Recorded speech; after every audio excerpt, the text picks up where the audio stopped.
A thin, bespectacled man in Sri Lankan national dress with a maroon shawl draped over his neck is standing on a podium in Anuradhapura in 1948.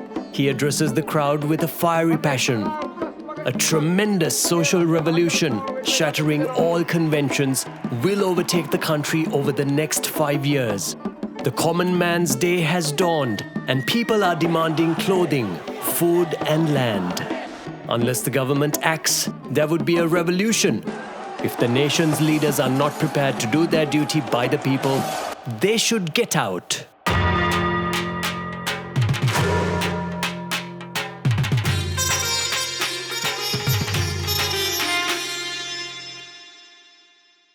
Post-independence, SWRD Bandaranayake has high expectations that Prime Minister D.S. Senanayake will expand his ministerial portfolio, adding health to local administration and also appoint him leader of the House. He is given health, but nothing else.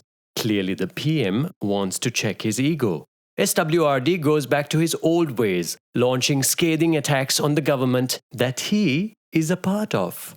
There is another ego that the Prime Minister has to contend with, Sir John Kotalavala, a mining magnate and DS's own nephew. Sir John is also vying for second-in-command to an aging Prime Minister who has promised to retire soon. The new government is also preoccupied with limiting Tamil votes. Tamil politicians who had joined the UNP are forced to pass bills severely limiting voting rights for estate workers or be completely sidelined.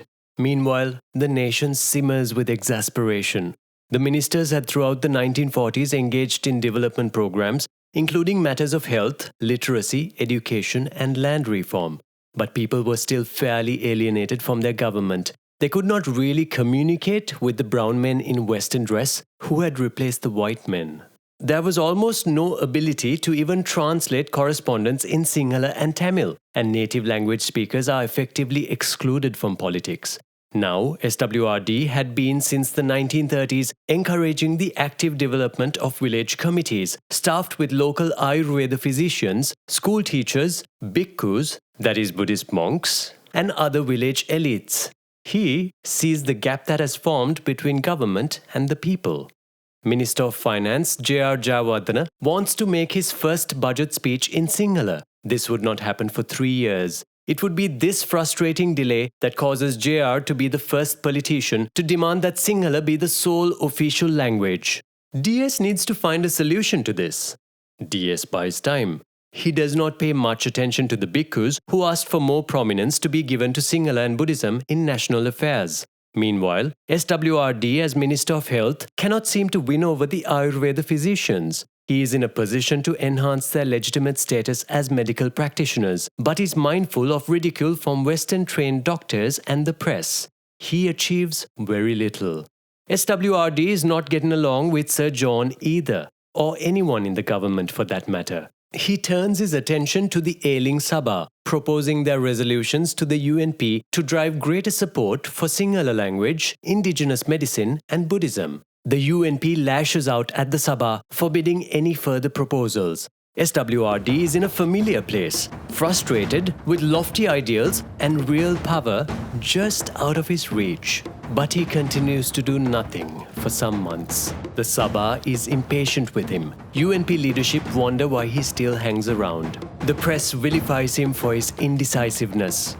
Then, on 12th July 1951, SWRD takes his seat in Parliament. He takes a deep breath and makes a characteristic grandiose speech. He talks about frustration with the government, throws in a few quotes from Milton and Abraham Lincoln, and announces his resignation from the United National Party.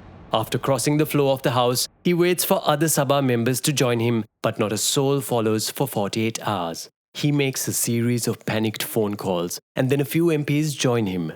The UNP goes in to stem the outflow. Independents are promised that they will not be opposed, ambassadorial positions are pledged to loyalists, and payments are made in exchange for not crossing over.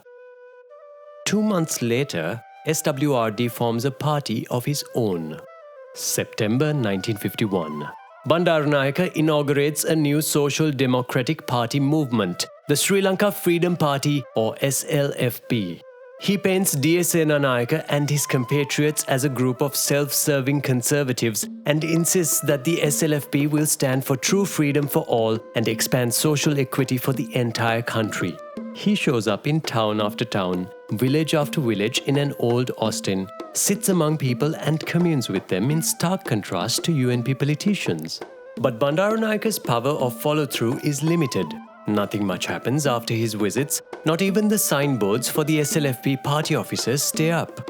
Then, in March 1952, Prime Minister D.S. Senanayake, the man who engineered a difficult freedom from the British, has a stroke whilst out for his morning horse ride and passes away. During the official state funeral, the late Prime Minister's coffin is carried into the Parliament chamber by opposition MPs. Leading the pallbearers is SWRD Bandaranaike. Everyone assumes that the impetuous Sir John is to succeed as Prime Minister, but it is the late Prime Minister's son, Dudley Senanayake, who at the age of 41 becomes Ceylon's second Prime Minister. An election is called, and Bandaranaike finds it nearly impossible to convince the communist parties to join him in a coalition. The UNP wins. It is worth mentioning here the importance of buses in Sri Lanka's elections. One way in which a ruling party could exercise influence over the election was placement of polling stations. Few polling stations, especially in rural areas, means voters travelling long distances. If votes were needed to be suppressed, an obstruction or a destroyed bridge was sometimes enough. To work around this, in every election since 1931, private bus owners and their staff could be enlisted to intimidate or ferry voters to polling stations by candidates. The 1952 general election is won on broad-based sympathy for the late elder statesman, a fear of communism, but also enlisting private buses and the government's own printing press to distribute campaign propaganda. The UNP still fails to win a clear majority of the popular vote, and Bandaranaike's SLFP is at number 2 with 15.5% of the popular vote. Not bad for a party that had been around for less than a year. He is chosen as leader of the opposition. For the first time in a long time, Bandaranaike feels he can relax. In 1940, he married Sirimavo Ratwatta, a young woman from a prominent landowning Kandyan Buddhist family. In the 12 years since, they have had 3 children, Sunetra, Chandrika and Anura. But he is restless as a member of the opposition, without any official duties. As always in Ceylon, things do not remain still for long.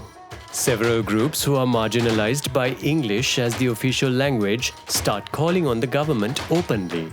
Bhikkhus joined by teachers, Ayurveda physicians and many more who believe their vernacular language, religion and way of life is sidelined.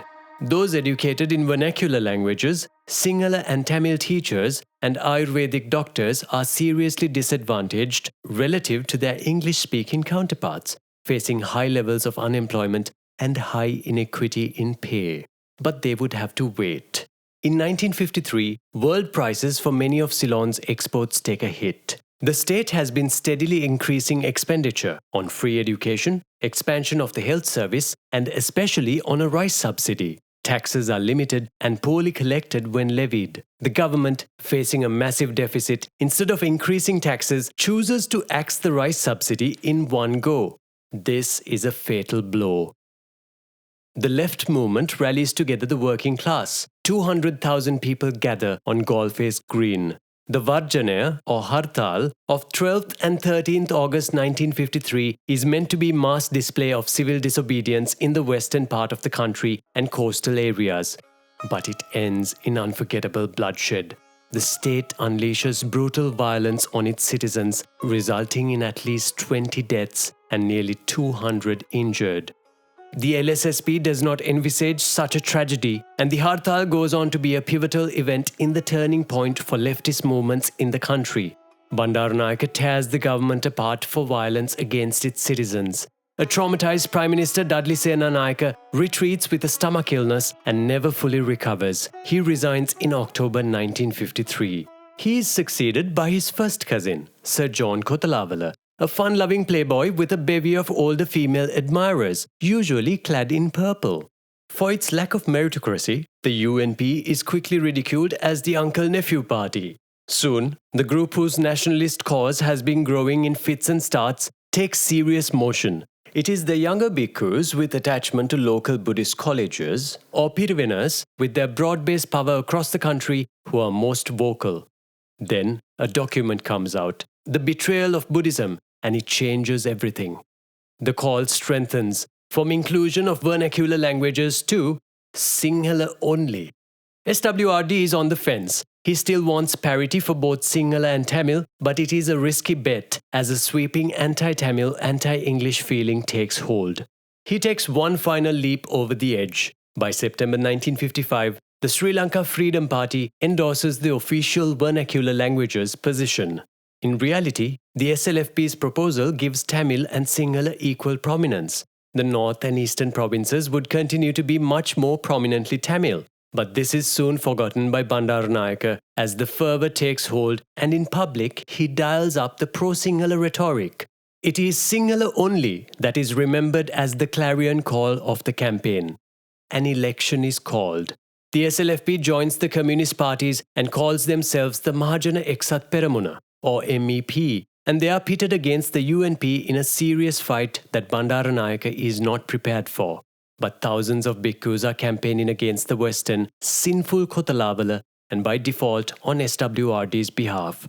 The UNP, now regarded as apathetic, corrupt and incompetent, loses the election.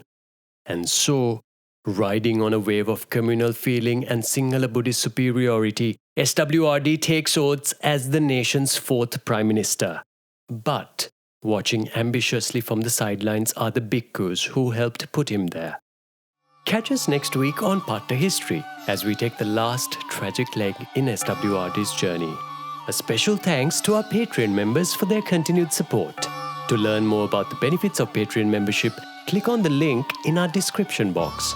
Thank you for watching.